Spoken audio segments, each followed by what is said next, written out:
राधाअष्टमी की शरद भाई आपको बहुत बहुत आपको भी बहुत बहुत शुभकामनाएं। आज हमारे साथ शरद भाई हैं। शरद भाई, देश दुनिया के बारे में शरद भाई से हम जानेंगे क्या चल रहा है। हाँ, आजकल देश दुनिया में अगर बात करूं तो मराठा आंदोलन फिर से आ गया है। और राज ठाकरे ने कहा है कि शिंदे जी के होते हुए ये आंदोलन फिर से कैसे आ गया महाराष्ट्र में। मतलब फिर से एक नई आग भड़काने की कोशिश एक तरह से देखी जाए जी। तो एक नया चला है चलन है। इसी तरह राहुल गांधी का आप देखेंगे तो वोट अधिकार यात्रा चल रहा है, वहाँ भी गाली गलौज ये वो चल रहा है। हालांकि वो अपनी तरह से कोशिश कर रहे हैं कि अपनी वोट बैंक को बढ़ाने की कोशिश कर रहे हैं, लेकिन उसमें गाली गलौज अच्छी चीज़ तो नहीं है, लेकिन वहाँ वो भी चल रहा है। और तीसरा अगर आप देखेंगे तो ओम बिरला जी जो हैं, जो लोकसभा के अध्यक्ष हैं, उन्होंने कहा है कि पीएम और सीएम को गिरफ्तारी वाला जो बिल था उसको जेपीसी में ले जाने की बात हुई थी, लेकिन विपक्ष जो है उसका बहिष्कार कर रहा है। तो इन सब पे ज़्यादा चर्चा चल रही है। साथ ही एक शेयर मार्केट से बड़ी खबर आ रही थी रिलायंस को लेके, उसके बारे में क्या कहेंगे आप? रिलायंस ने एक रिलायंस जियो की तरफ से एक आईपीओ की घोषणा की है, जो अगले साल जुलाई के आसपास आने वाली है। ये एक बहुत बड़ा आईपीओ होगा और मार्केट में इससे बहुत उत्साह भी है। जो ब्रोकर फर्म है, जो इसमें ब्रोकर के जो भी फंडेड वाले जो भी हैं, मतलब सब आईपीओ से बहुत उत्साहित है, क्योंकि ये इतना बड़ा है ना कि आप देखेंगे कि रिलायंस का अगर 5% भी अगर शेयर वो जारी करता है तो वो 70,000 करोड़ के आसपास वो जारी होता है। और इस हिसाब से जो ब्रोकर फर्म और जो अन्य जो विशेषज्ञ हैं वो बता रहे हैं कि इस हिसाब से देखा जाए तो ये करीब 13.5 से 15 लाख करोड़ के आसपास का ये आईपीओ होगा, जो कि अभी जो इसके प्रतिद्वंदी है, जो इसका 10 लाख करोड़ का है एयरटेल का, उससे काफ़ी आगे हो जाएगा और ये टॉप 5 में पहुंच जाएगा। लेकिन जब ये होगा तब होगा। लेकिन अभी जो सबसे बड़ा खबर चल रहा है वो चीन में है। चीन में आप तियानजिन में देखेंगे कि वहाँ चल रहा है, वहाँ का जो शहर है वहाँ चल रहा है। और वहाँ विश्व के बड़े बड़े नेता पहुंचे हुए हैं। और आप देखेंगे वो जो सम्मेलन है वो एससीओ का शिखर सम्मेलन है। वो जो सम्मेलन है उसमें विश्व की 40% आबादी का प्रतिनिधित्व करने वाले नेता पहुंचे हुए हैं। अब उसी में आप देखें कि विश्व के 3 बड़ी शक्तिशाली, जो 4 शक्तिशाली है उसमें से 3 वहाँ पे उपस्थित हैं। 3 आप जानते ही होंगे, पुतिन है, बिल्कुल बिल्कुल। जिनपिंग है और मोदी जी हैं। ये मोदी जी के लिए तो एक बड़ा रेड कारपेट बिछाया गया। भारत के लोग उसका कुछ मजाक भी बना रहे हैं। देख रहे हैं चीन एक कूटनीति चल रहा है, चीन पर भरोसा नहीं करना चाहिए, इस टाइप से भी बातें चल नहीं, रही हैं। लोग सही कह रहे हैं कि भरोसा नहीं करना चाहिए। और आपको मैं बता दूं कि सरकार भी भरोसा नहीं कर रही। वो उसके हर एक स्टेप से पता चलता है। पहली बात तो आप देखें कि वहां पहुंचने के बाद और पहले क्या क्या किया। बाद में आप देख रहे हैं, बाद में जब वह वहां पहुंचती है, मतलब मोदी सरकार वहां पहुंची है, मोदी सरकार ने क्या घोषणा किया कि भाई साहब, हमें विश्वास चाहिए, आपसी विश्वास चाहिए हम लोगों में। हम लोग एक दूसरे का सम्मान करें। हमें बिल्कुल। हमें सम्मान चाहिए, विश्वास चाहिए। बिना सम्मान विश्वास के कुछ नहीं हो सकता। तो इस तरह की बातें वहां पे चल रही हैं। मतलब दो टूक ये नहीं है कि सीधा आए और इस बार तो आपने देखा होगा गला भी नहीं मिला एक दूसरे से। नहीं तो मोदी जी जहां भी जाते हैं बड़े बड़े नेताओं के साथ गले मिलते हैं। गले मिलने का मतलब है। कहीं ना कहीं मोदी जी भी अपने हाथ में मजबूती से खड़े हुए हैं कुछ चीजों के लिए। हाँ, इसमें आप सही बोल रहे हैं कि कर रहे हैं। और साथ में उन्होंने एक स्टेप और भी लिया था, जो मैंने कहा कि पहले क्या किया। पहले उन्होंने क्वाड सदस्य देश में से एक, जो क्वाड जो बड़ा शक्तिशाली देश है, जो चाइना के विरोध के लिए बना है, यानी कि ब्रिक्स के लिए बनाया गया था। एक तरह से अमेरिका ने ब्रिक्स के लिए बनाया था। उसमें जापान है, अमेरिका है, इंडिया है और ऑस्ट्रेलिया है। उसमें से भारत अभी जापान से आया है। जापान से ही मोदी जी चाइना उतरे हैं। तो जापान में इन्होंने काफ़ी बड़ा जो है बिजनेस डील किया है। बहुत सारी साइंटिफिक डील की है, जिसमें एआई, चंद्रयान सबसे रिलेटेड बहुत सारा डील किया गया है।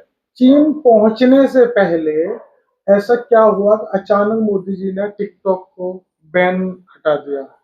ये एक तरह से विश्वास के तौर पे आप इसको देख सकते हैं कि विश्वास कायम करने के लिए होता है कि अगर मैं कुछ एक स्टेप ले रहा हूँ तो आप भी हम पे विश्वास करें। और आप ये ना करें कि क्यों मैं सतर्क हूँ ना, तो मैं चाहता हूँ कि आप भी उस तरह से स्टेप लें। ये नहीं कि अच्छा मैं बिना कुछ किए, अच्छा नहीं मैं कुछ नहीं कर रहा, आप ही करते जाओ, तो वो नहीं है। तो इन्होंने क्या कहा कि मैं टिकटॉक पे आपको थोड़ा सा छूट दे रहा हूँ, आप भी मेरे पे छूट दो। लेकिन इन सब चीजों से पता है मुझे क्या लग रहा है, मुझे लग रहा है ना कि चाइना ज्यादा डरा हुआ था।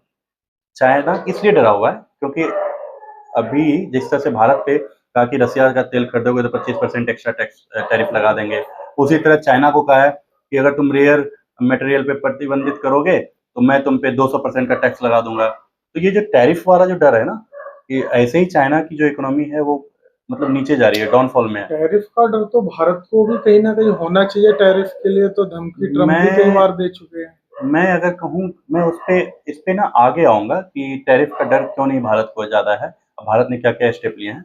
लेकिन अगर मैं चाइना की बात कर रहा हूँ तो चाइना क्यों डरा हुआ है मैं उसको बता रहा हूँ। तो चाइना चाहता है कि उसे एक मार्केट मिल जाए, भारत जैसा मार्केट उसे मिलेगा नहीं। भारत एक बड़ा मार्केट भी है, मैन्युफैक्चरर भी है, सब कुछ है।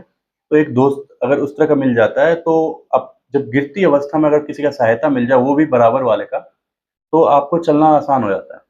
तो उस स्थिति में उसने भारत से दोस्ती बढ़ाने की कोशिश की है कि भाई हम बराबर का हाथ बढ़ाते हैं। इसीलिए जिनपिंग आप देखेंगे हर बार क्या होता है कि कोई अधिकारी आ गया, कुछ आ गया, ठीक है आए हैं तो आए हैं वाली बात है, हम तो अब पावरफुल हैं, हमें कोई लेना देना नहीं है।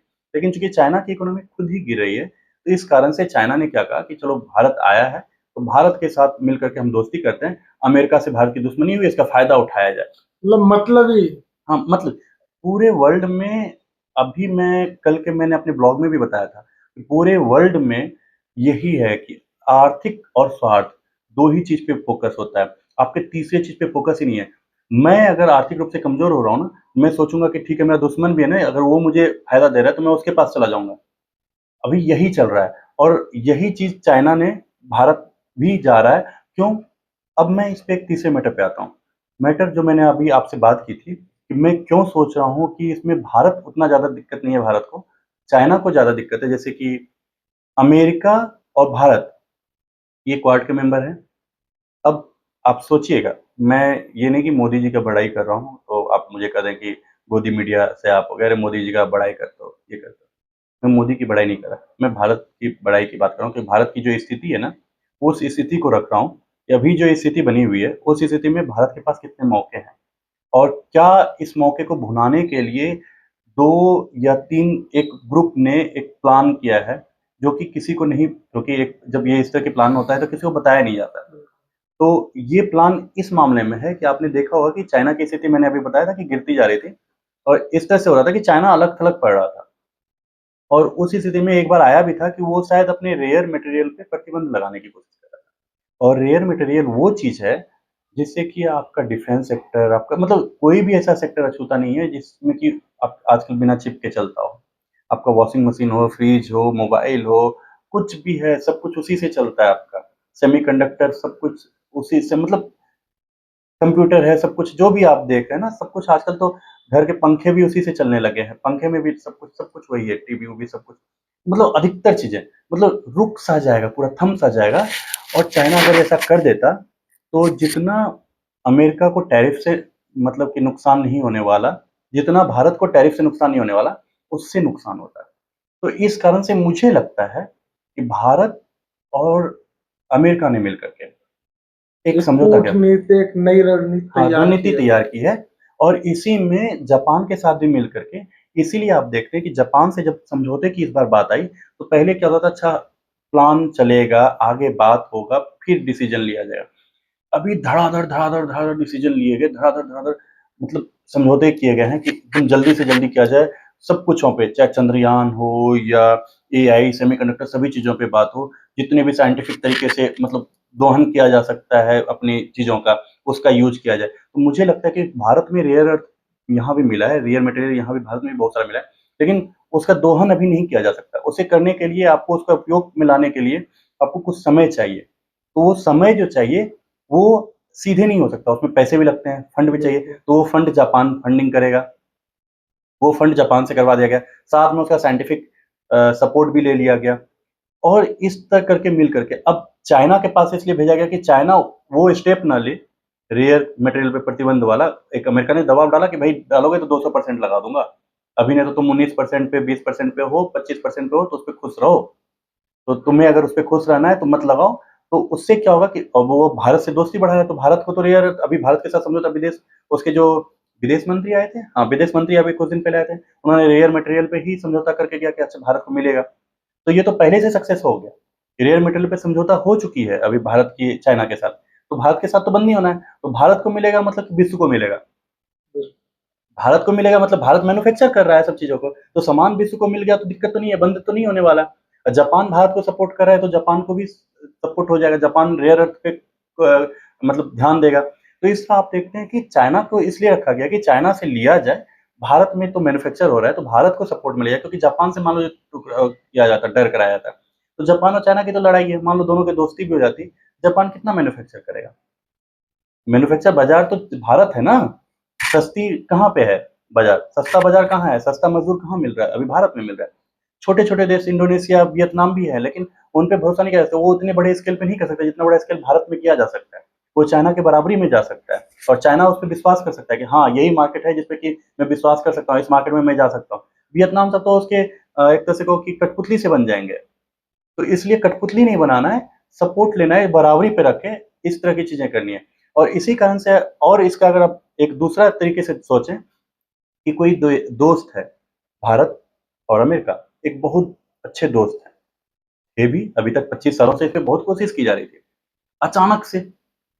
अचानक से जो आपने कहा कि दोस्ती को हम तोड़ रहे हैं, तोड़ा तो तोड़ा, भाई साहब तोड़ दिया कोई बात नहीं, तोड़ दिया चलो ठीक है, तुम अपनी जगह रहो, हम रहे, लेकिन तोड़ करके आप उसे इस तरह से धक्के दे रहे हो कि भाई जाओ तुम अपने ग्रुप, उसके ग्रुप में ही शामिल हो जाओ, दुश्मन के ग्रुप में शामिल हो जाओ। जिस दुश्मन ग्रुप को आप देखना नहीं चाहते हो, उसे डुबाना चाहते हैं, उसके लिए अपने क्वाड बनाया, इधर उधर के संगठन बनाए, कि उसको बनने न देना है, बिगाड़ देना है, उसको रहने नहीं देना है, और उसी को आपने बढ़ा दिया, ब्रिक्स को आप बढ़ा रहे हो, ब्रिक्स को आप बढ़ा रहे हो। आपने क्या किया, ब्रिक्स को बढ़ा दिया कि भाई ब्रिक्स भी एक साथ गुट हो जाओ, क्योंकि भाई मेरा डॉलर डूब जाएगा, नहीं तो अगर इन्होंने अपना बना दिया तो।